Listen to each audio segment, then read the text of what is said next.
come.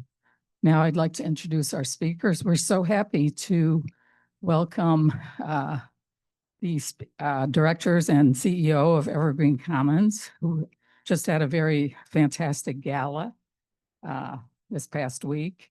I'd like to introduce Jill Steeg, who's the CEO of Evergreen since 2022. Previously, she was a COO. I'm not sure what that is, commanding officer of the of the Reformed Church of America. She received a BA from Northwestern College, an MDiv from Western Theological Seminary, and a doctorate from Fuller Theological Seminary. And we had Amy Vande listed, but today we have Suzanne Visser with us, who is in charge of human resources at Evergreen. She has a BSW in social work from Calvin College. And then we have Suzanne Sholes, who is director of Evergreen Commons Daycare Center and Caregiver Support Services. She's been with Evergreen since 2007. She has a BA in psychology and master's in counseling from Western Michigan University. So please.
Was off there for some No, that's so they can't hear you when that's off.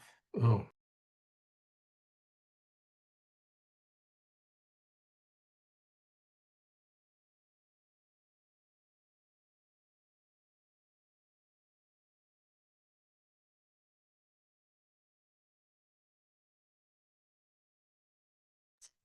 So if you ever want a good scone, a yummy muffin, are we good? Or a friendly, kind face to say good morning or good afternoon, Fran Hackney is your girl. You can find her at the coffee shop at Evergreen Commons. So I think we're good. I'm trusting that our online people can hear us. Welcome. We're so glad you're here. And we are kind of all amped up today. As Fran mentioned, we are riding the wave of an incredible event that we had last Thursday. We've kind of been riding a wave all year, actually. This is Evergreen's 40th anniversary year. And so we're really humbled and excited about this year that we've been in, but most particularly Thursday, we had an incredible event at our organization at 480, and we were able to kind of look back with gratitude and say thank you to those on whose shoulders we stand, but also to look ahead to the future with excitement. And so welcome this afternoon. My name is Jill, and I serve as the CEO and the president of Evergreen Commons. I have been in this role since February of 2022, and it's truly been a joy for almost 4 years now. We like to start with a little bit of fun, and our team is just a little bit of competitive. And so I wanted to, and I apologize to the people that are joining us on Zoom, but we are going to give just a couple pieces of swag, and we're going to have a little competition to start our presentation. So a couple of historical questions, since we are talking about 40 years of Evergreen Commons. Many of you who have been around and lived here for that long, you might know the answers to these questions. So first question, we have 2 locations. We have one at 480 State Street, and we have one at 55 West 16th Street. Both locations were former schools, okay? Both locations were former schools, yes. There is one item remaining at both campuses that have been there for the entire 40 years at Evergreen and the last 13 years at the day center. What is the one item that's at both campuses left over from those schools? Lynn in the back. Ding, ding, ding, ding, ding, ding, ding. Yes, there's a men's and women's. So pick, if it's not your right size, we will swap. For those on the screen, a lovely 3/4 zip Evergreen Commons, wear it with pride on a lovely cool day like today. All right, congratulations, Lynn. Second question. Ottawa County is the fastest growing county in Michigan. What age group grew by 61% in the last decade in Ottawa County? What age group grew by 61%? Jerry Root in the microphone, Jerry Root. Thank you, David.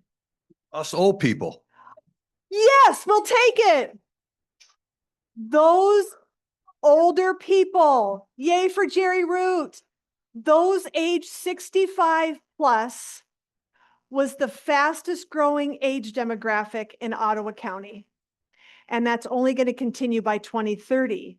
So that all means Evergreen Commons future is bright and brighter than ever. And so congratulations to you winners.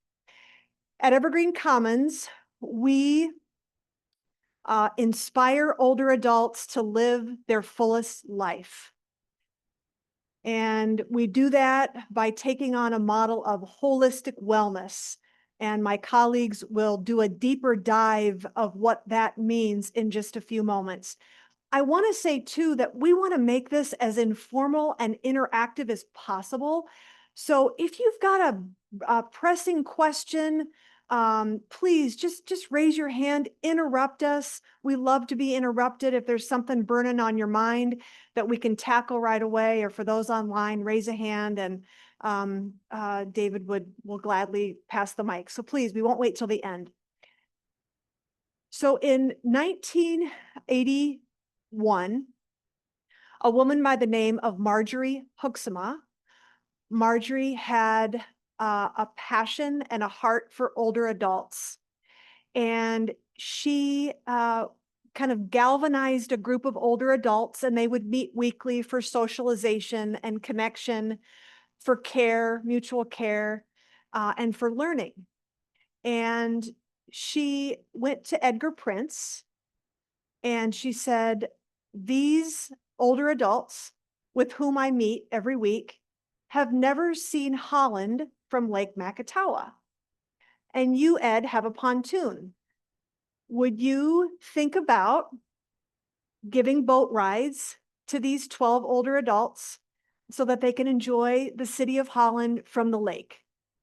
He said, perfect. I have 2 teenage daughters, Emily and Eileen, and they would love to give pontoon boat rides. So that summer, it was not only 12 older adults, it ended up being about 300 older adults, right? Right? So diving right in, literally diving right in.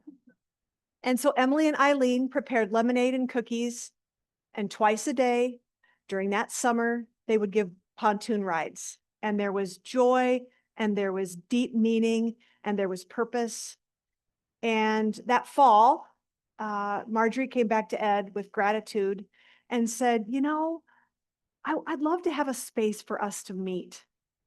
Could you help us potentially lease the basement of 14th Street Christian Reformed Church? And Edgar said, you know, I think we can do a bit better than that.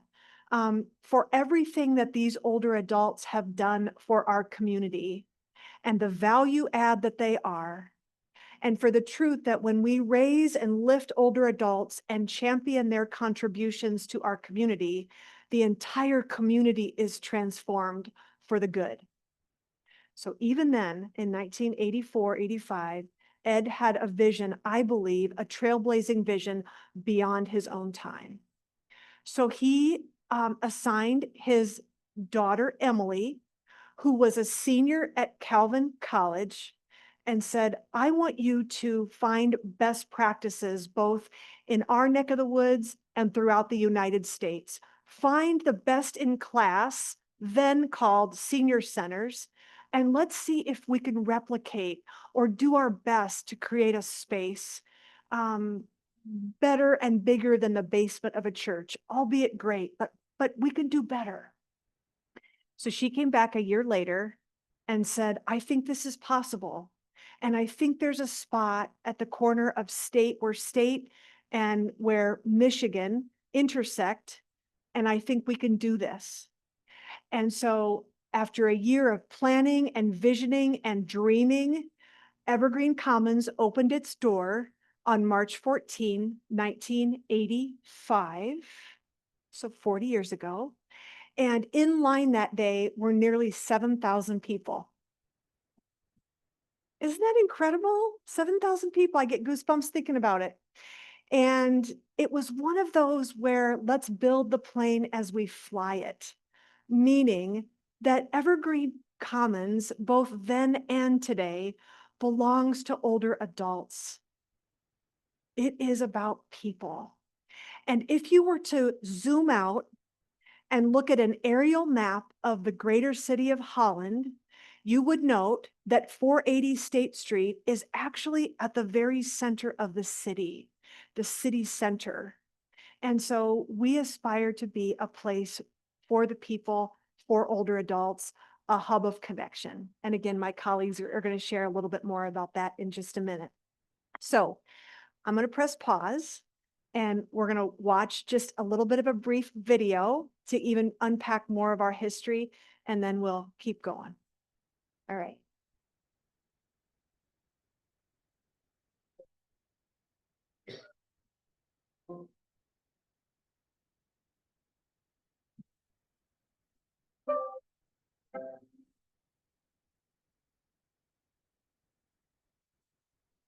What excites me most is to change the way we think about aging.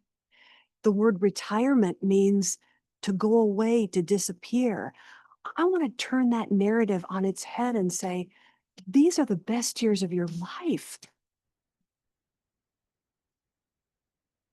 So many people being excited about this concept of changing up the narrative on aging. Evergreen is leading and modeling those ways of living for Vital Life. Personally, for my dad, he saw his own mom who was alone and isolated. So when Marge Huxema gave him the idea that there was something we could do for seniors, he was all about it.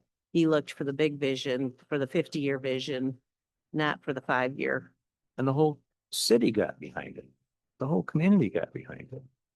I don't think Marge could have ever imagined that this place would be what it is today.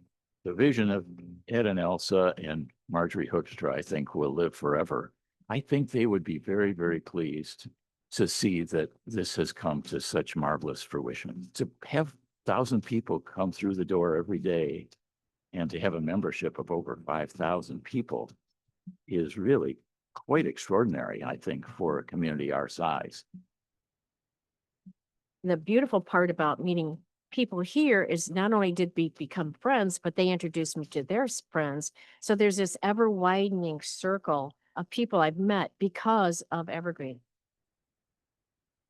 When you walk through the doors of Evergreen, you're greeted with a face that says to you, we're so glad you're here. Welcome back. We've missed you. Because when you're here, you're known. This is your place. And whether you're here for 9 minutes to grab your to-go coffee or to meet with your trainer or to come in for a caregiver support group, you're here and we see you. And therefore, you're going to live longer.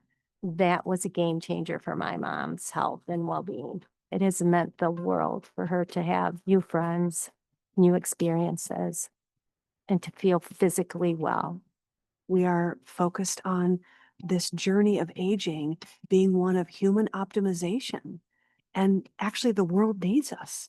The world needs older adults. The wisdom of the aging adults invests in the curiosity of the emerging adults, and the energy of the emerging adults inspires the aging community. That's what Evergreen is doing, and that's what's so important to mentoring.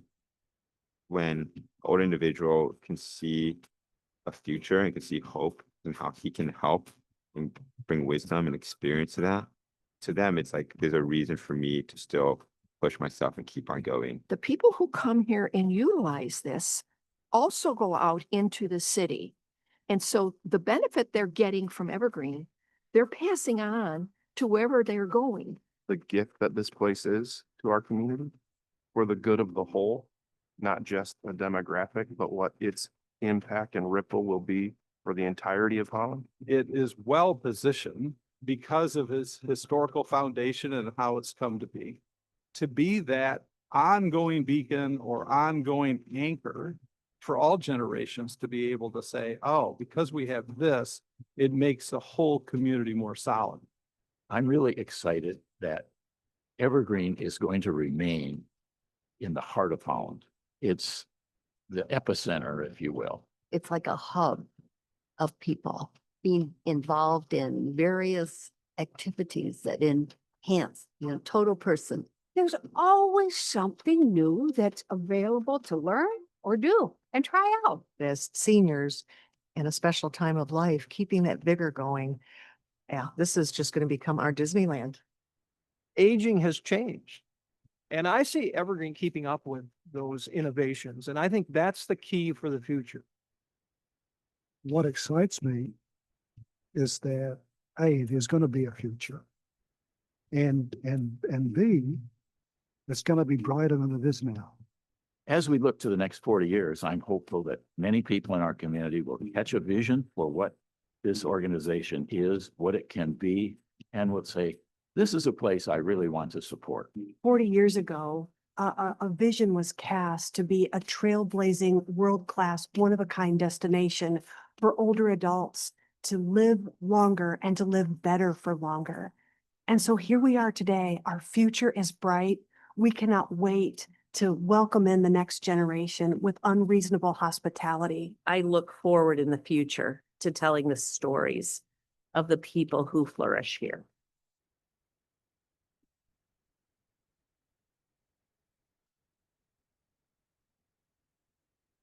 So a bit more history to kind of draw out the storyline of Evergreen Commons. I want to welcome Mark DeWitt. Everybody turn around and say hi, Mark DeWitt. This is Mark DeWitt. He is also on our team at Evergreen Commons. And so any of the hard questions for today, you can direct to Mark. Okay. Welcome, Mark. I want to just, because I heard kind of an audible kind of sigh when you heard Jim Boltman say 1,000 people come through the doors every day, 5,300 members. I just want to pull that thread a bit more just to give you some metrics. Currently, we do have 5,339 members at our main campus, and we've got 80 participants in our day center program at 55 West 16th at the day center, which Suzanne Sholes will talk about in just a moment. So to drill that down even further, last year alone, we had 970 new members join. We had 570 people join in the last 6 months. Last year, we had 189,000 check-ins. That means just people checking in every day. In our pool, last year we had 46,353 people in the pool, check-ins in the pool, 46,000. 170 pickleball players on average, if you're into pickleball. Suzanne Visser, whose team helped to launch a 24/7 resource hub. Think anything older adults. She'll unpack that in a minute. An online hub. Last year, we had 1,680 inquiries about transportation, food scarcity, a recent diagnosis of dementia or cancer. And these aren't just Ottawa County. This is a daughter in Philadelphia, a son in LA saying, my mom lives in Holland. How can you help? My sister she moved from Connecticut. Now she's in Fenville. How can you help? These are real people and real stories entrusted to our care. And we love that. In 2025, so far, we've added 50 new participants to our day center. We're recognizing the current moment of an uptick in both Parkinson's diagnosis and dementia. And our day center and their team is ready to help when those new diagnoses come, with an average of about 37 participants a day. So just a bit of a scope of how in 40 years we've been able to grow and really impact people. When we talk about inspiring older adults to live their fullest life, we talk about disrupting aging. And what that means is we're not fighting aging. We're not combating it. We're not, Googling and Photoshopping and airbrushing and finding all the how to make me look younger in 5 steps kind of a thing. We're actually welcoming this season of our lives as one in which we say, this isn't only about growing older, it's about growing whole. Because we believe that at Evergreen, we want to help people not only live longer, but live better for longer. So we disrupt the narrative. Oftentimes, the narrative of our culture is that once you reach retirement, you are unnecessary. In the first 6 to 12 months of my time at Evergreen, I often heard 3 words that kept me up at night. People would say to me, I feel irrelevant. I feel like I've been shelved. So our team has worked hard to really try to put that narrative on its head and sort of break that stigma or that mental model that when you reach a certain age, then you're this, right? We're trying to just disrupt that. And so that's what we mean by that. And so briefly, we talk about 5 disruptors. We talk about movement. That's body, mind, and spirit movement. We are an organization founded in a Christian faith. Now, while that's not prescriptive or required on anybody, we try to act it out or embody it in this way, that every one of our members who come through our doors are beloved children of God, and whatever that looks like to that person entering the door. And we seek to do so with unreasonable hospitality and inviting people into growth because they are beloved. They are deeply loved. And so movement, body, mind, and spirit movement. The second one is a growth mindset over a fixed mindset. So a growth mindset are those people who say, they have agency over their own learning. These are people who are curious. These are people who say to themselves, I haven't quite mastered this yet. Let me try a new approach. Versus a fixed mindset, which says, I'm not good at that. I'm going to stop trying. I'm done. You kind of hear the difference, and it starts with that inner narrative. So we seek to embolden people to a growth mindset. The third is socialization. Suzanne Sholes will talk a bit more about this. Friends, research says that when we belong to a group of people or when we have community and we're known, we live up to 8 years longer. And so I don't know what that looks like for you, but we double down at Evergreen on you are known and you have a people. And for a lot of our people, their spouse or partner has passed away. They find themselves kind of in a vulnerable transition of moving or diagnosis or loneliness. We seek to combat that and to say, this is a place where you have a people, you're known and you're cared for. The fourth is just a sense of purpose. Again, data tells us that people who live out of their intentional purpose every day changes their mindset. These are people who make intentional decisions about sleep and diet and exercise that actually give them a greater sense of kind of life trajectory and purpose, adding years to their life. And then the fifth one that we're just dipping our toe in is this whole idea of setting generational tables. So again, the data tells us that we live longer when we orbit around younger people. And as a mother of 4 Gen Z sons, I want them to be in relationship with older people. I want their life narrative and the building blocks of their life to be grounded in people and not their phone or social media. Not all bad, but in moderation. And so intergenerational relationships are important, that we're just beginning building those bridges with local schools as well. I've talked a ton. I have talked 20 minutes longer than I told these guys I would talk. So I ask for your forgiveness and your grace. They know me well enough. They're laughing. They're like, we know. But while Suzanne gets up to prepare, anything bubbling up or online people that you want to ask just out of the gate before we keep moving? Yeah, Jerry. I'd be curious to know the age span from youngest to oldest of your current thousands of participants. Yeah, excellent. So for those online, Jerry Root asked, what's the age span of our people? The average age of our main campus is 72. 72 years. And we recently have opened in the evenings. And so, Jerry, we think that will grow a bit younger, but the average age is 72. Suzanne Sholes, at your campus at the day center? So at the day center, we don't adhere to the 55 plus community. The youngest participant that we have is actually a beautiful age, same as me, 44. It's an amazing age. And our oldest participant right now receiving services and programming is 97.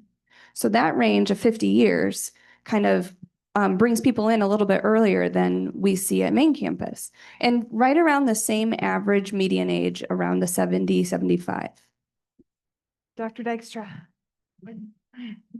I'm just curious, with all the popularity of the place, including mine, when do you reach capacity, or do you have plans to expand? Yeah, great question. So for the folks online, if you didn't hear, Jay asked, what is your capacity and when do you have plans to expand?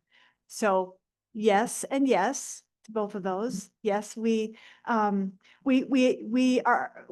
in the evenings to try to kind of combat some of the swell that we see during the day. That's helping a little bit. But we are in a silent phase of a campaign to add some space to our main campus. And you'll note, if you drive by down State Street, you'll know that that greenhouse across from Evergreen is starting to come down. And we aspire to put some additional space there for reaching more folks as well. All right. Yeah. Yeah. Yeah, so the question is, thank you, what are you going to do for parking in terms of our expansion? So in our new master plan, we add a number of new parking spots at 480. We're also hoping to snow melt the parking as well in all of those areas. But our staff, who are incredible, are starting to park off-site to help mitigate some of the swell of the parking. But we do have just east of Central Avenue on 20th. We do own those 2 auxiliary parking locations over there as well. So, but more parking space to come. All right, I'm going to pass the ball to Suzanne Sholes, our director of the day center. Hi, friends. I'm Suzanne Sholes. I am the director of the day center, as Jill said, and that is our 16th Street campus. And that also houses our caregiver support. But today, I'm not going to talk to you about any of that. I'm going to let Suzanne Visser do it. We did have our physical wellness director, Amy, on the docket, but she's on vacation. And we wanted to make it a little bit more entertaining to have 2 Suzannes up here so that when you call for one of us, we can just bounce you back and forth. So I'm going to cover a little bit about physical wellness, community and socialization, and then we'll talk about care and support with Visser. And Jill is the mother of 4 boys, I think you heard her say. So it's like a locker room in our leadership team. So we just refer to each other by last names. So I'm Sholes. I've been at Evergreen for 19 years. I started as an intern. And I have a friendly joke with Mark. Mark has been around for the last 3 to 4 years. And I call it Hotel California, because once you check in, you may want to leave, but I'm still here 19 years later.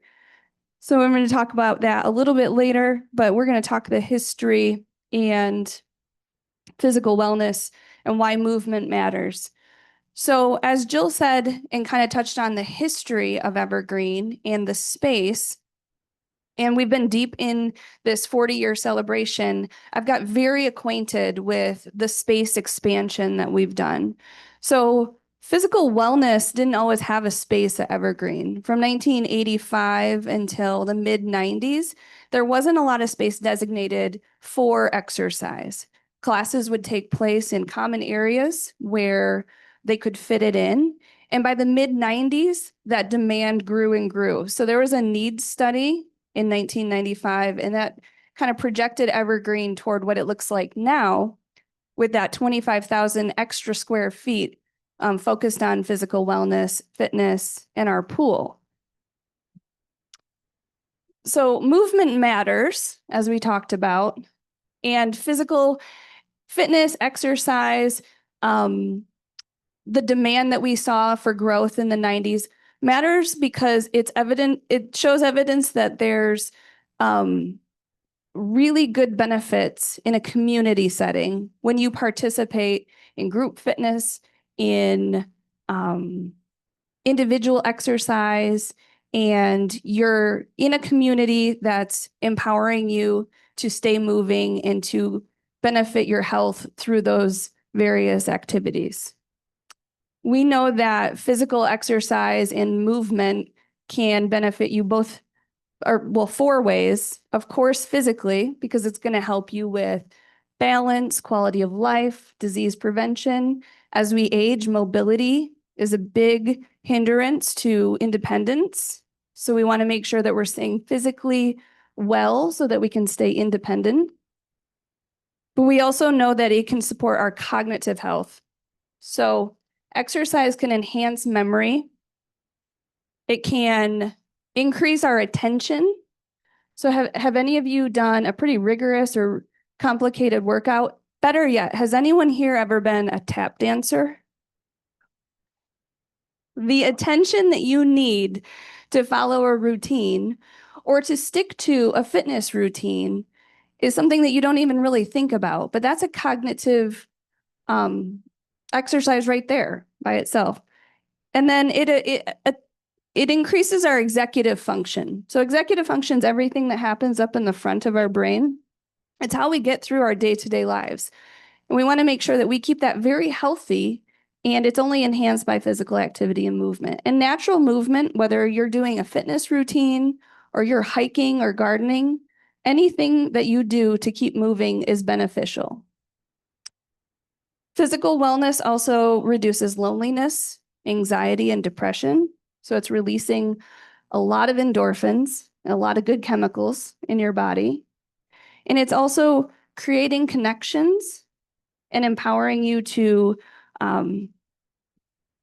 join with a friend or enjoy community while you're exercising. So thus increasing your emotional well-being. And then it gives you a sense of purpose. So that routine, the motivation that you have from others, that social connection just increases your purpose and your drive as you age. Multitask. Yeah, you want this? Okay, so continuing movement. At Evergreen, we provide a safe, supportive space where people can move at their own pace. We want people to share their experience with others and understand and reclaim a sense of control. As we know, aging is not necessarily within our control. And in the video you heard from Cheryl Juries, she mentions that, the more you share an experience and the more people you meet, the more everything is widening. So imagine joining that tap class that you're all going to sign up for, and then connecting with someone to practice, and then connecting, your group is growing.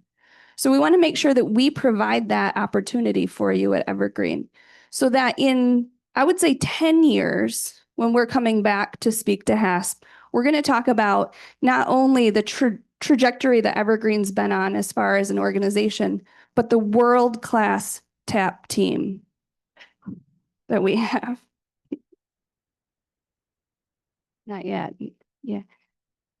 So we have, and again, I am covering for our director of physical wellness, Amy, and she could probably name all of these for you. I cannot. So if you have questions, I'll give you her direct number.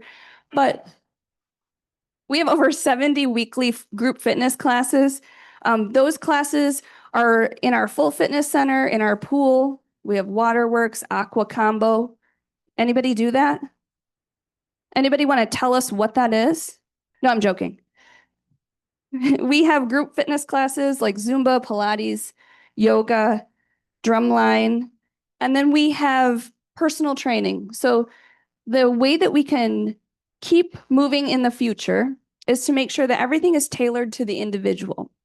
Personal training allows us to build a plan and an action based on each individual person's needs and desires and what their goals are for their physical wellness.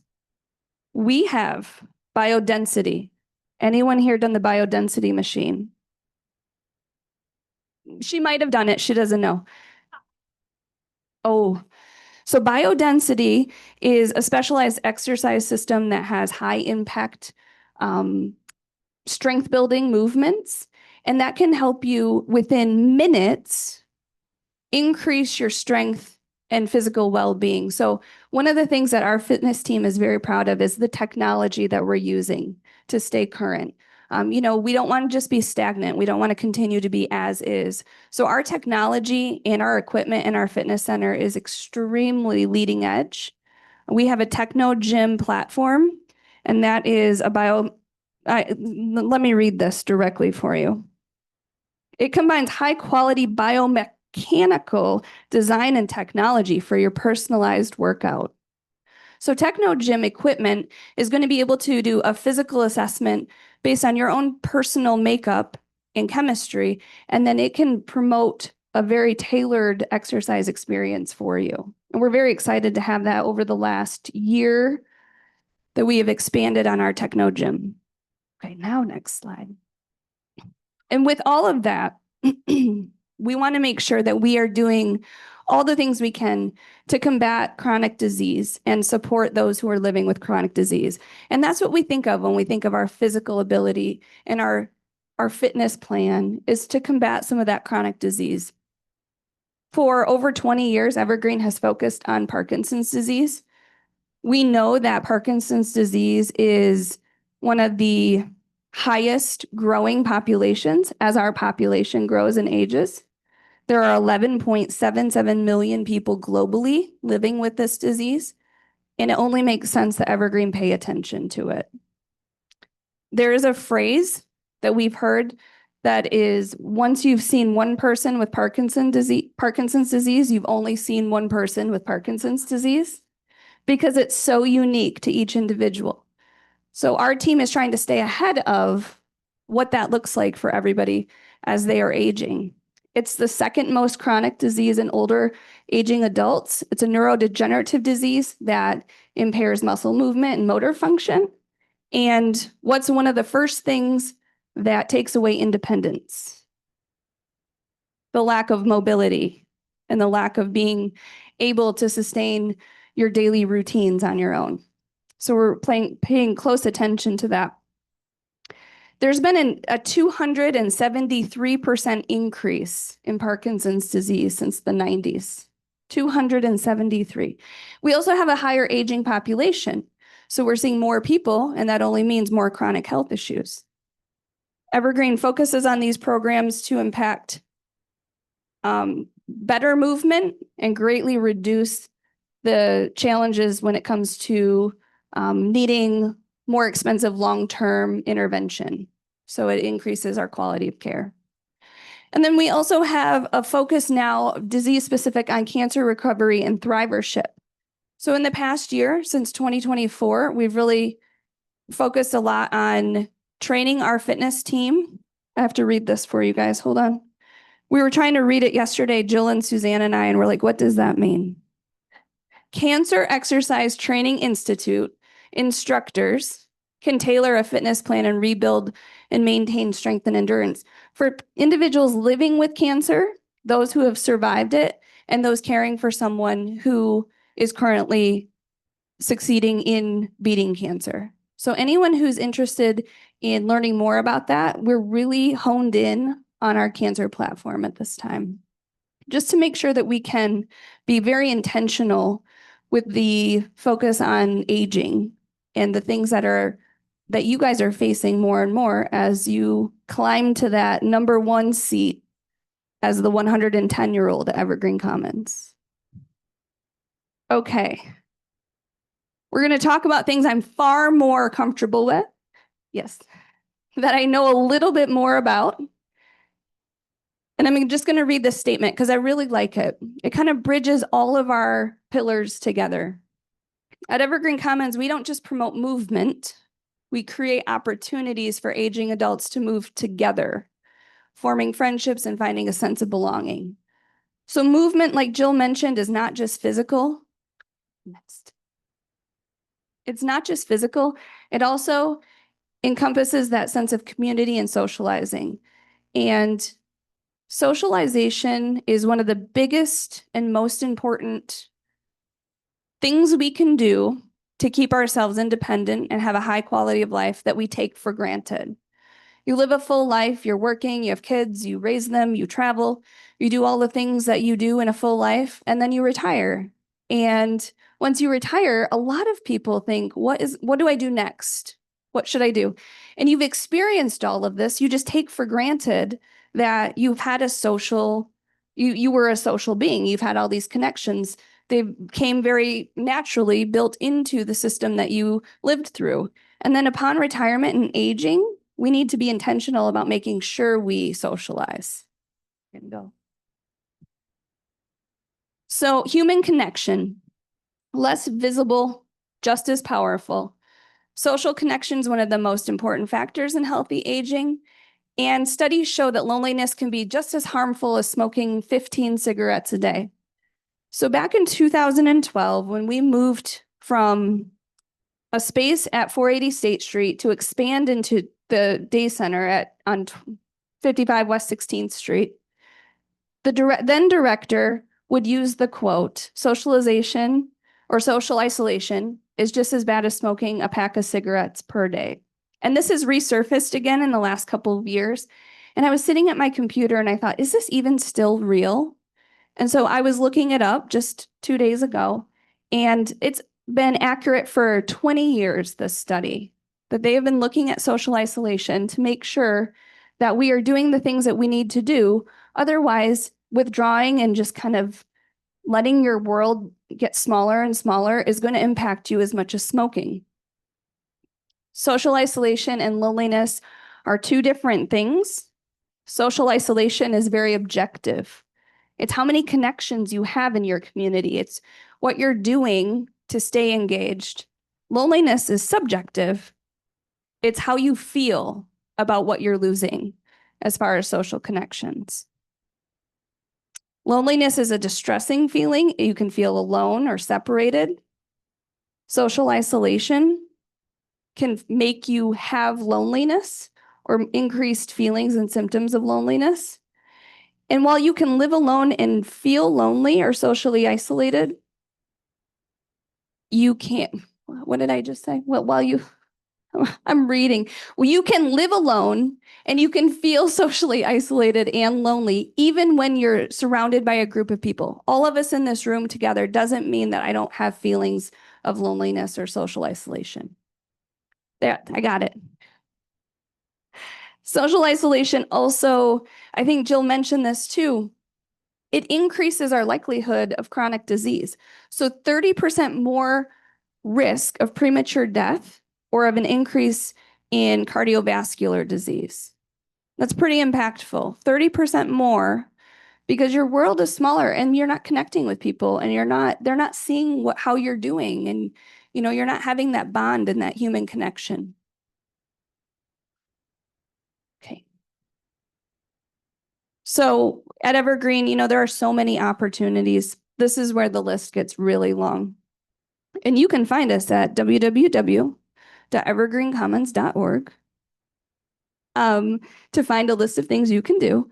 But for aging adults, staying socially connected can lower your rates of depression and anxiety. It can promote stronger immunity and heart health. It can reduce the risk of dementia and cognitive impairment. And that's one of the biggest fears people have as they age. It's the #1 chronic disease in aging adults. And there are things we can do to make sure that we're combating that early.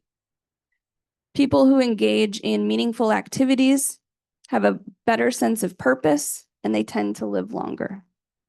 So, a therapeutic activity approach. I want to talk about that just a little, and then we're going to keep going.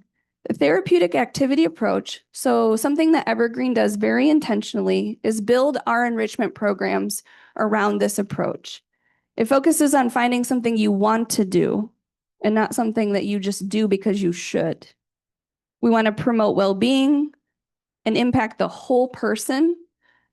And we kind of do that through the 8 dimensions of wellness. And I'm not going to get into all 8 dimensions, but we want to make sure that we're offering programs that promote cognitive wellness, creative wellness, spiritual wellness, vocational wellness, physical movement. And by doing some of these things, you can increase your social connectedness with the community. So #1, become a member of Evergreen Commons. Another way to do that is volunteer. So Jill mentioned, and I think I see so many people here who volunteer at Evergreen, and that just provides a sense of well-being.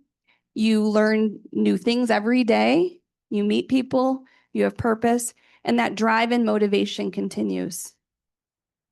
We have lunch and learns. We have educational workshops. Something that you're doing today, participating in learning, are things that we can do for you at Evergreen. And then we have music groups. Sit tight, guys. Here we go. Music groups, travel opportunities, wood shop classes, belly dancing. Yep. Yeah, let me see. Norris, belly dancing. Yeah, yeah. Art classes. We have clubs. We have knitting clubs, book clubs, any club, you name it, we have it. Tiger Talk, the Tigers. Oh my goodness. Here we go. I'm getting it all jazzed up. When the Tigers went 15 innings last week, Tiger Talk the next day, or that following Monday, lasted. It didn't go well, but it lasted for hours. We have a flying solo group, which is a group created for the single community of Evergreen Commons. And then through our broad collection of these activities, we have noticed, and we do these outcome studies, behind the scenes, we want to know what the purpose is of doing all of this. We reduce the impact and severity of chronic disease. We support independence and mobility. We see improvements in people reporting better thinking capacity, sleep, and brain health. And then we reinforce those wellness pillars: mental health, resilience, nutrition, movement, connectedness. And I think most importantly, Evergreen creates a space for new friendships. So, okay, that was fun, but here's the reality. Aging reality. We had to make sure you guys were grounded while you were here. 95% of adults 60 and older have one chronic health condition. 80% of those individuals have more than 2. The most detrimental one is cardiovascular disease, which we know can lead to very severe functional limitations. As our aging population increases, we know that 1 in 3 older adults will receive a diagnosis of dementia. And there are currently 11 million caregivers of people with their loved ones living with dementia, and they're providing 18 billion hours of unpaid care. So we want to talk about that next, what we're going to do to take care of individuals facing these chronic conditions and this reality through our care and support pillar of Evergreen. One of the things that Suzanne and I do very frequently is go out and talk about aging in place. So what does aging in place look like? And what's the first step to age the way you want to? The best way to do that is to think about it before you need it. So we want to age in place ahead of time, and we want to make sure that we are ready to face all of the things that we're not planning for. So I'm going to invite Suzanne up here. Let me do a little something here. She's been here 28 years, 29 years. She started when she was 11. Do you guys need a break? Do you guys take a break? No? Okay. Okay. Great. She's the funny one. She's the smart one. And I'm just the tall one. So, as Suzanne said, I'm the director of basically what I call it is care and support. So it's the resource center, it's our care coordination program, and our SHIP program. Jill is not the captain of that ship. I'll explain the SHIP program. It's the COO thing. So what is your primary goal as you age?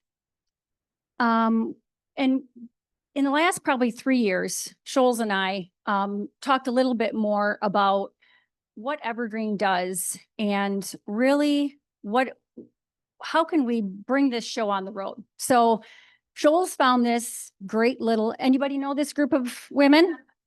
So have you thought about your plan? Anybody have a group of friends like this that you could move into all together? Or maybe some of you are currently doing this? I want to do it with my neighbor friends, but my husband said I can't. So anyway, so I am going to be like the nuts and bolts. They're kind of just like teeing this up. So next slide.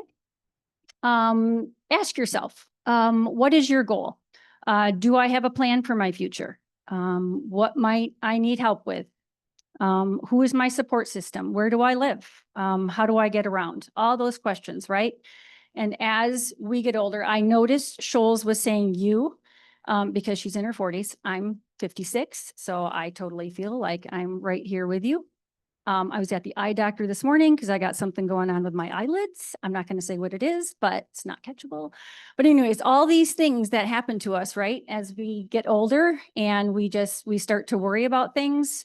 What does it look like? What's our support system? How am I going to get through this? Is this ever going to go away? Is this going to get worse? So, like I said, we've got a lot of tools in the toolbox here. So the definition of aging in place, the ability to live in one's chosen residence and community safely, independently, and comfortably, and this is important, regardless of age, income, or ability. As we all know, income is very, can be very telling, can really move people in one direction or another. And we have a lot of good resources for individuals who maybe struggle with that.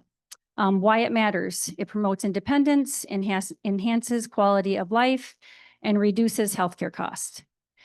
So there's also no one size fits all. And that's really where our resource center comes into play. I was talking with someone, next slide, about just that we sit down with, Joe was saying around 1,700, but since we have launched, and I'll talk about that in a minute, our resource hub, our online resource hub, and moved our resource center to a more central place at Evergreen, we have increased referrals by 50%, which is huge.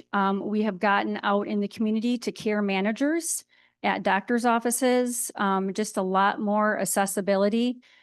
So I'm really just super happy with that.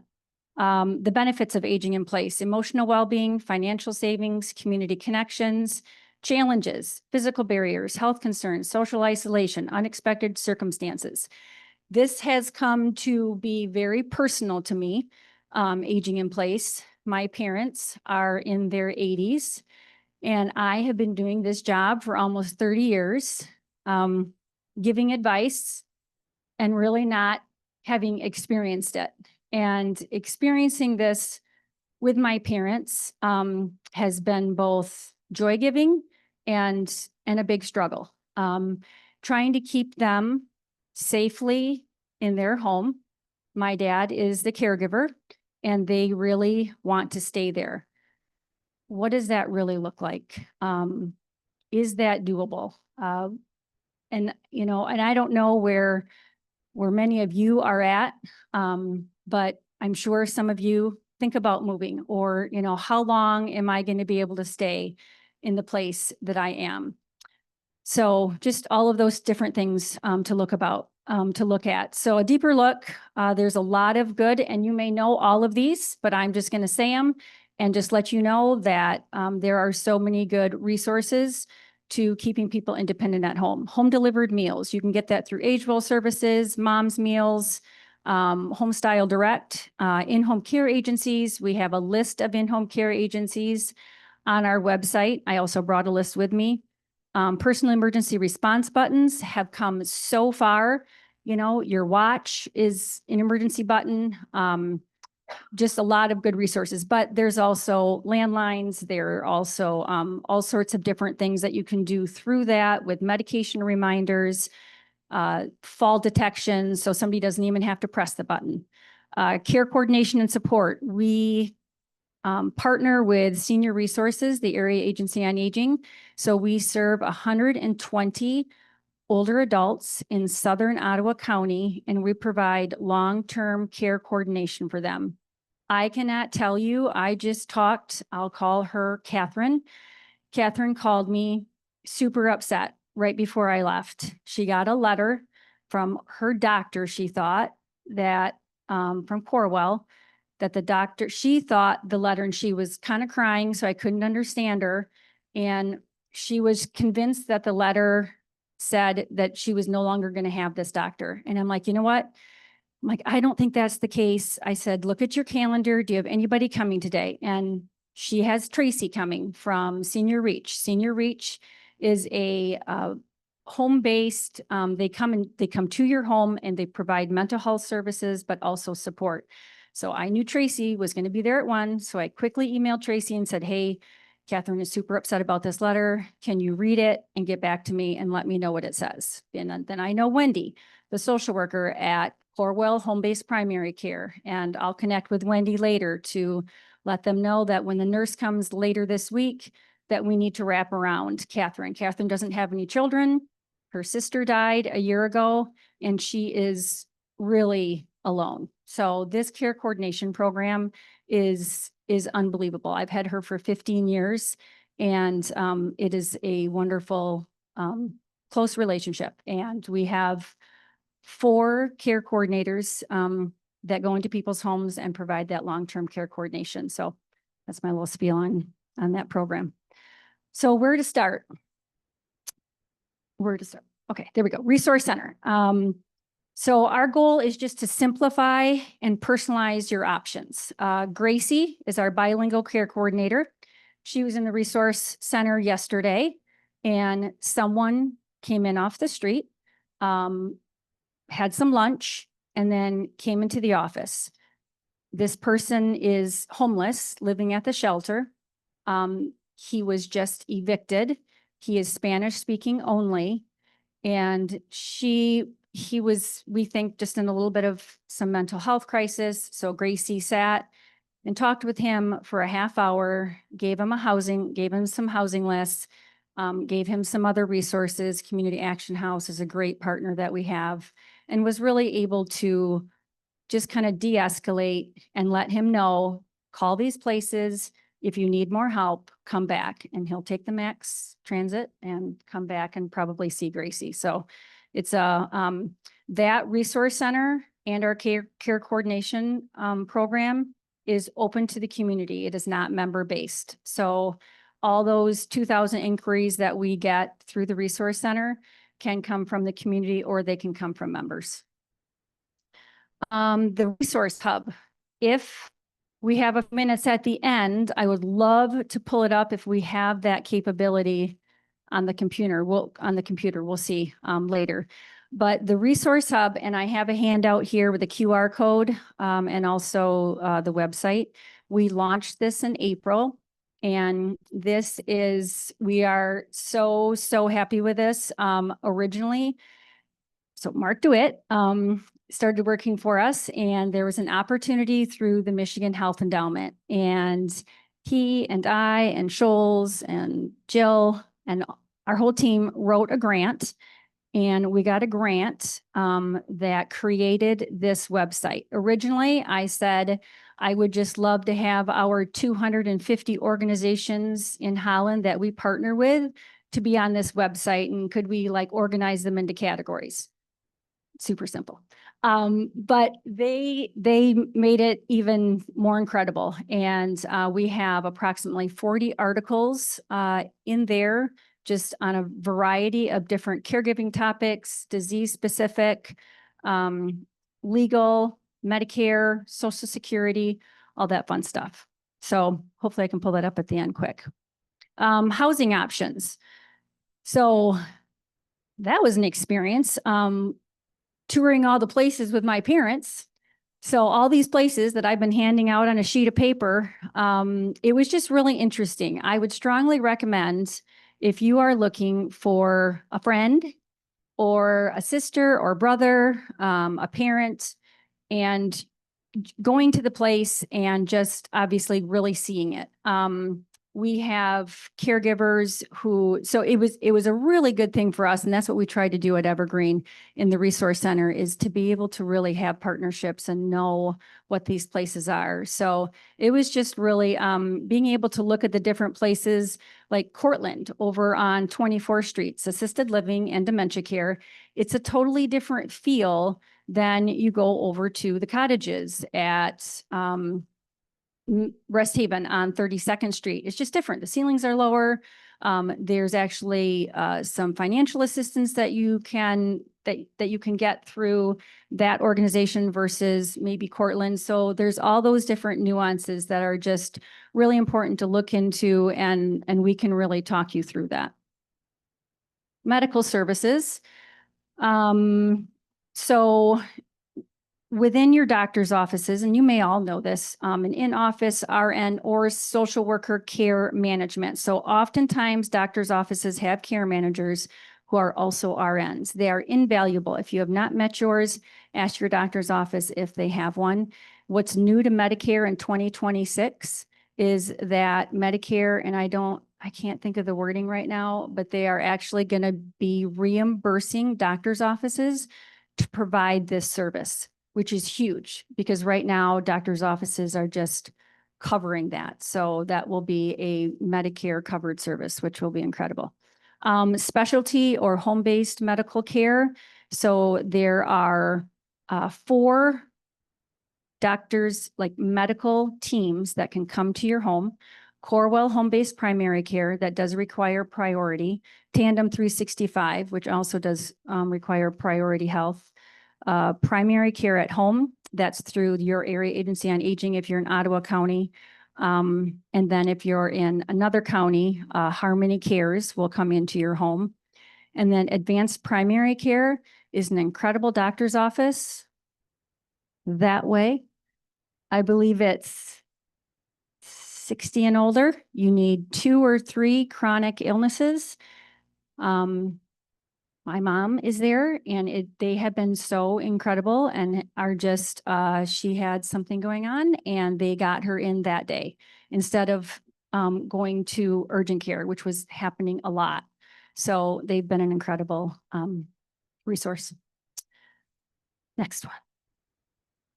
Transportation, my least favorite topic because it can be a little tricky. Max Transit is a great public transportation here, but it does have its limitations. They realize that, and they are going to be doing some really great changes in the next year, changing the bus routes. Has anyone ridden Max Transit? I would, that would be my suggestion, your New Year's resolution is to ride the max transit. I got on it. I live in Zealand and I got it on it right in front of my church. And I took it all the way to work and I took it all the way home. It was a very, very good experience. And I think it just helps us understand people who don't have reliable transportation. So, and you can read, those are all some other, if you've got transportation issues, you can call us. Legal and financial assistance, you've probably already had speakers come and talk about that, but I mean, estate planning is extremely important. There's the Michigan statutory will for people. We will often hand that out to individuals who really don't have a large estate, and it's just super simple. So that one does work for that. Strongly should suggest that everybody in here have their advanced directives in place and up to date. The state and federal assistance programs, we know a lot about these programs. There's way too much, we don't have enough time to talk about all the little nitty gritty of all these programs, but just know that all 4 of those programs are state and federal funding that are not on hold right now, because they are essential. They will most likely be impacted. And we hope not in a hugely significant way, but they are programs that can assist people to remain in their homes who maybe couldn't qualify or pay for, who can't pay for in-home care privately. So those are great. Respite opportunities. I'll put my Sholes hat on. Please let me know if I'm saying anything wrong. Back me up. Okay. So respite opportunities, adult day services. We have, of course, the Day Center of Evergreen Commons, which has therapeutic activity programs, health monitoring, bathing services. It's open Monday through Friday. It has transportation. We also have VA funding, and we have the Allegan Millage, and we have a lot of good funding resources for people who cannot privately pay. So I'm going to plug the Day Center at 16th Street. And Fran told me that I could interrupt and plug this. She's excited to hear. So Evergreen Commons expanded in 2012. We've always had our adult day services program since 1985. It grew, it grew, it grew. We outgrew. So in 2012, we decided to expand to our 16th Street location. And I just want to tell you a little bit about what adult day services is. It's kind of a hidden gem in our community that we have this program. At Evergreen, we will provide the care and support to both the caregiver and the individual living with an age-related illness and or social isolation and depression by inviting them into our program so that they can have a place where they are receiving activities, purpose, they're doing something that they desire to do by staying physically fit and active, and giving a safe place for someone to come while their caregiver or their loved one goes about and has a break during the day, whether that's to go to work, to go grocery shopping, to go home and nap, to go home and watch the Golden Girls, a lot of options. So one of the things that is not well known about adult day services is that it is a place that can continue helping someone thrive where they are and stave off long-term care or the fear of moving into a facility where people often give up. So it's a program. It gives purpose for people. Nobody lives there. Everybody gets to go home in the afternoon. And it is a place that can help mitigate the expense that people experience as they age and are caregiving. That's great. A sister program to that is Life Circles PACE program right here in Holland. It's a great facility over off of James Street. Also short-term respite stays. There's a lot of continuum of care facilities that we have here that offer short-term respite. And then we also have home care options. There's so many in-home care agencies, really, really good in-home care agencies here in Holland. Like I said, that list is on our Evergreen hub of local local agencies. Support opportunities. We also have some incredible caregiver support groups that Alyssa Lungyans, our caregiver support coordinator, heads. She also does, along with some other staff at Evergreen, caregiver education workshops.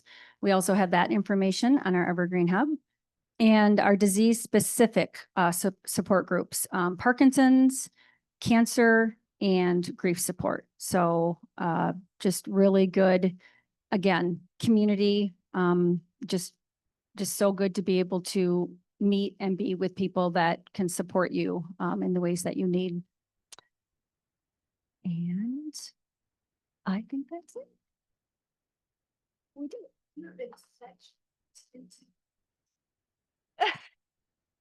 Anybody need a seventh inning stretch?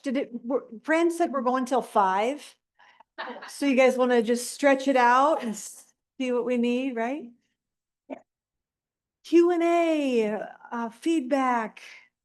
Maybe you're ready to get out and enjoy the fall colors, but.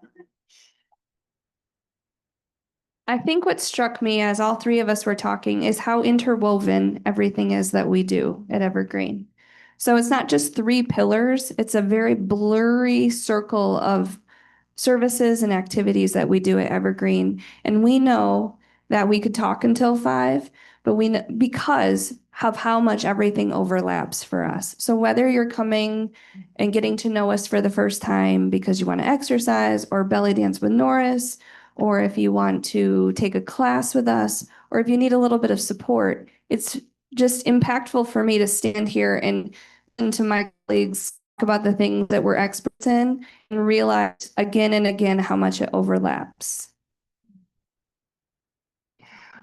Actually, before getting my question, just to expand the plug on the dancing, you don't have to do tap or belly. There are, my experience, huge dance opportunities. That is one of the greatest ways to stay fit, do this exercise. And if you were a dark corner of the gala last Thursday scene, I see coming in the corner and they dancing their socks off.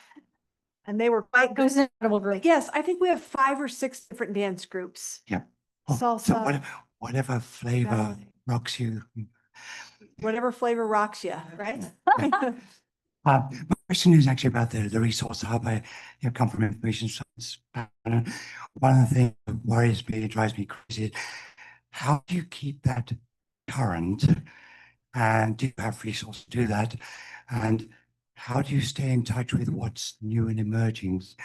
Because this is moving very fast. That is a incredibly great question. He is asking how we keep things current and especially with how fast things are emerging. So we just launched it in April and we already started asking ourselves the next day, how are we going to keep this current? So we have an incredible team. The fitness team is, I mean, how many people do we have at Evergreen? Well, 12 in the fitness team. We have an incredible team at the day center. The resource coordinators really take all that information and we will be keeping it current that way. We also have really, really good partners in the community that also connect with us and keep their information current. So if you go on, all of the organizations are linked. So we don't keep their information current. It's just, they keep their information current and it's on there and there's a link to it.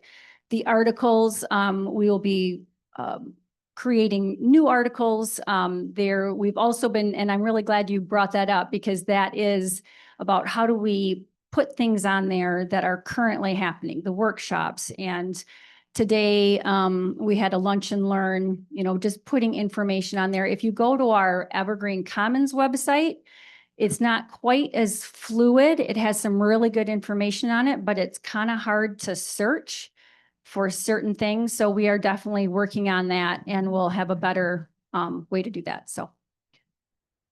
And I would say too, Malcolm, we invite your ideas of what you're hearing. We aspire to, to listen well to our people and what they need. Yeah. maybe you can mention the free movies and concerts that you have there, and also one of my favorite locations, the coffee shop and the dining room. Yes. It's fabulous food, coffee, $1.25. Try that on Ace. And then, yeah, I know, 50-cent refill. Yeah, coffee shop is great, is open to the public. You don't need to be a member. Same thing goes for lunch. Same thing goes for movie night. My parents would not miss movie night. And then the great, we just had the clarinet group today at lunchtime. It was incredible. And we've had the flute, we've had the bells, we have impromptu concerts on the piano during lunch. So yeah, so incredible programming. If you're not doing anything Thursday at noon, and Suzanne just said, lunch is open to the public, our own Mark DeWitt will be making his debut with the bell choir. Thursday at noon. There's not going to be a better show in town. David Moore, I know you're laughing, but it's going to be awesome. Right, Mark DeWitt? And I have to say that one of the most exciting things that I've seen, I'm sure Visser has too, in our longevity at Evergreen, is that we have our own in-house baker. And this was this jazzed me up a lot. So sourdough, a full display in our coffee shop of scones, cookies, muffins, baked fresh daily, gluten-free included. All the calories extracted. Right? So. Good. I'm no longer in my 70s, and I live alone in my house, 3-bedroom ranch. And I'm just wondering, down the road, when I feel I need some help with yard work or something, who do I call? Who's my first person of contact? Evergreen Busters. Dun, dun, dun, dun. You can definitely give us a call. We have people that reach out to us. And so, I mean, in 3 years, it might be a little bit different because that kind of moves a little bit. If anyone has someone that they want to refer, we are pretty careful about vetting people. I do a lot. I meet with a lot of people because I really don't love putting them on the resource hub or recommending them, especially if they're an individual, unless we have met them personally. So I ask for you then? Or yes, actually, my resource team might know more than me. Oh, the resource The resource team at Evergreen, I know a lot, but you know how that is. It takes a village. One other question, technology. Do you have anybody there that can help with technology? Tech Wednesday. Tech Wednesday. Right? Tech Wednesday. Call. Yes. I don't know what time it's at. If Barb Visser was here, she would. So we have a volunteer. We have a volunteer that comes every Wednesday morning at 480 State Street. Any questions that you have about technology. We also do regular seminars on fraud, challenges with money, online banking. Every Wednesday morning, 8 a.m. to noon. Yep. What kind of people who come to the daycare center, what kinds of chronic illnesses are they dealing with, and how long can they stay all day? Oh man, Fran, I love you. So the day center welcomes individuals living with chronic illness or not. So some folks just retire and they need structure. They need a little bit of extra motivation to stay regimented and involved in the community. So we have individuals who may live alone and independent and just need somewhere to go, so that we're providing those prompts for them, a little bit more guided than independent, as we would say at our State Street campus. Self-guided at State Street, maybe more structured at 16th Street. The day center is open from 8 a.m. to 4 p.m. Monday through Friday. So often we see folks come in and they'll start their schedule maybe 1 or 2 days a week. So let's say Tuesday, Thursday from 9 to 3. And very frequently we see individuals increase the frequency of their visits. It is kind of like a regular schedule. And I say when I welcome people in, this is like going back to school, but all you have to do is pick your electives and socialize.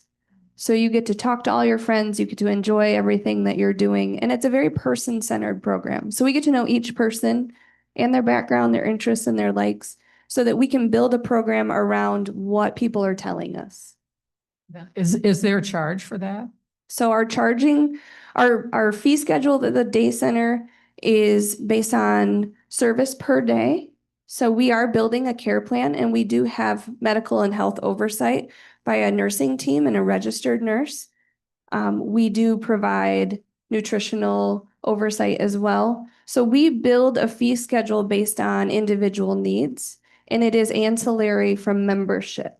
So someone can come to the day center and they do not have to be a member of Evergreen.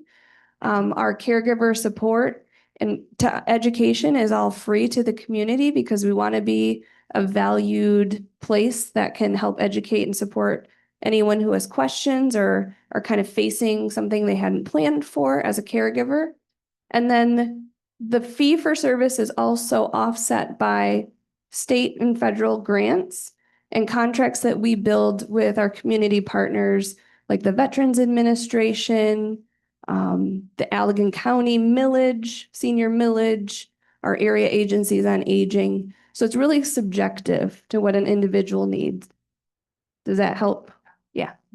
And then I didn't answer, Fran, I want to brag about this. Individuals coming to the program may live with dementia or Alzheimer's. They may live with ALS, Parkinson's disease. They may be fighting and combating cancer.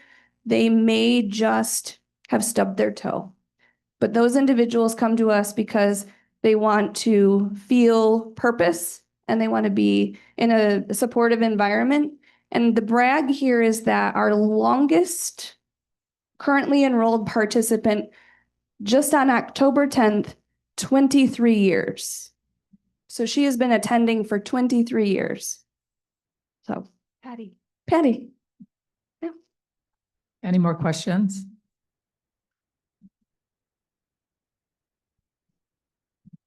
Okay, I do not belong to Evergreen Commons, but would like to. So when you walk in the door, I viewed you and everything.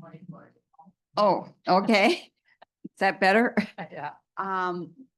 So when I walk through the door to join, how does a person that hasn't maybe had this class, what do you do besides sign your name? Yeah, so that's a great question.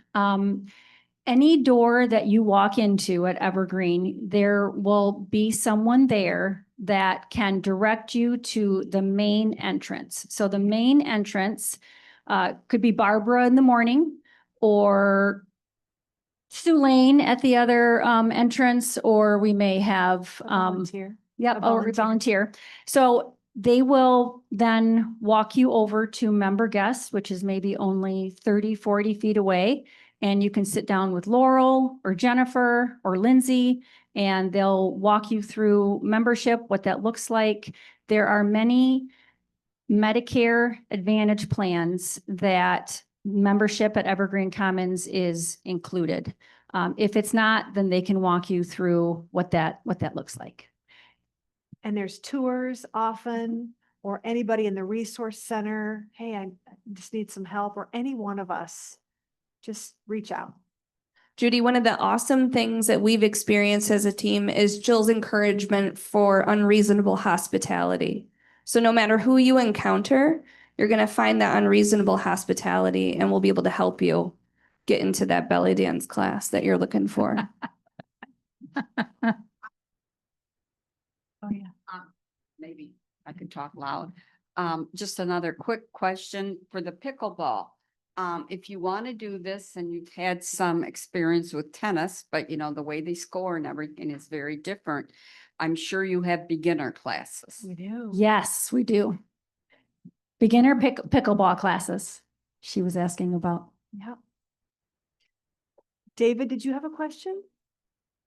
Question from an online participant who wants to ask, are you and other resource groups seeing a decrease in grants or government support in our current environment? So at Evergreen Commons, we partner with AgeWell Services for a congregate meal program, which is a social setting, and you get a nutritious meal at Evergreen, 16 over Ottawa County. That program is on hold right now with the government shutdown. It is considered a non-essential service. So we are really hoping that things can be resolved and reopen that. Our other funding through the Area Agency on Aging, Care Coordination and Support is an essential service. So that is not on hold. We are watching very closely what the next couple of years might bring to Medicaid. We know just enough about Medicaid to be dangerous. And we'll just have to wrap around people, whatever that looks like. There is a little bit of concern that there will be increased paperwork and for individuals. So we'll just walk through that. But currently, only non-essential services, as far as our aging network, are on hold, and essential services are continuing. And along with that, our area agencies on aging are very supportive of what we're doing. So they have some reserve funds to sustain some of the services that we're unsure of. And Evergreen is just committed to continue. So another one that is on hold as far as funding is caregiver support services. But we will continue to provide those services regardless because we feel they're essential to the community.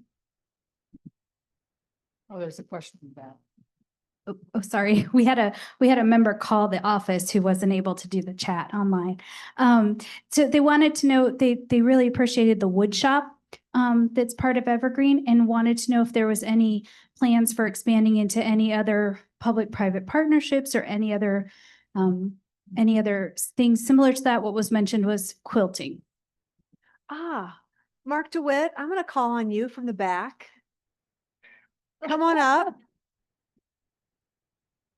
I know nothing about quilting, even though my mom was a quilter. Mom was a quilter. Yes. I'm calling on you for that. Maybe speak to the public-private partnerships. Yeah. Well, the wood shop is immensely popular. It was started by G.W. Hayworth, almost 40 years ago.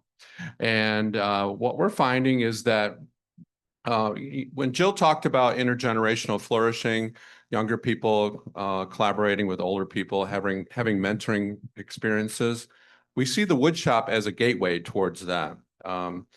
There's a real concern about industrial arts, things like wood shop, things like electrical and HVAC and whatever, inspiring the next generation to use your hands.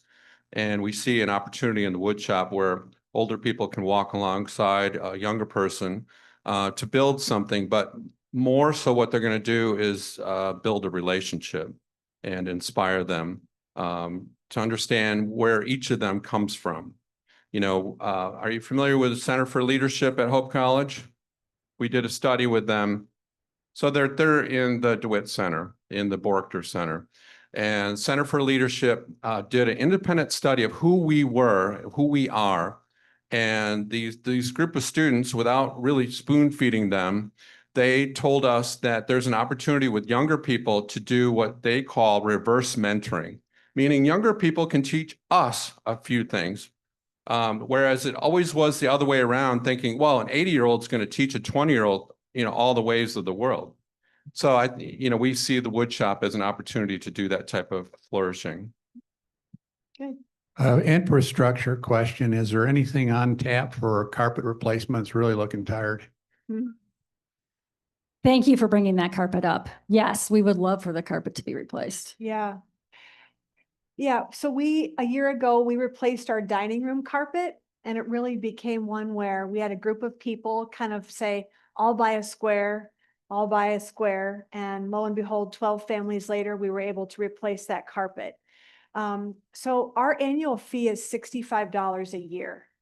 And so that is a fee that does not keep our lights on and us functional. We rely, we have 52 full-time staff at both campuses. We rely on 250 volunteers. And so really, one of the things we're trying to do is invite different affinity groups to lean into ways that they might participate with their time, their talent, their treasure, their stories, and lean into ways that we can, change the carpet or the billiards. The pool tables just got resurfaced, and that came from, not only our operating budget that we raised, money for about $1 million a year, but also a group that said, hey, I can I'm in for $100 to help replace the billiard. So Mark, as our chief advancement officer and our entire team, trying to invite people into a all hands on deck, kind of a narrative, but yes. Specific drive that for individual dedicated. So the question is, have you designated a specific kind of outward facing corporation and inward facing Evergreen member to join forces to refresh the carpet? We haven't, but you are the first member of that team. So what are you doing at 2:45 today? Fran will make our coffee and we'll sit and have a conversation. I love it. Woodwork. Thank you. Thank you Okay. for the question. Thank you so much. This has been very informative and enlightening and very disrupting to aging. I love it. Thanks for Awesome. having Thank us you. today. Thanks Thank so you much. so much. Thank you. Information up here if you'd like. Take it as you need. Help yourself.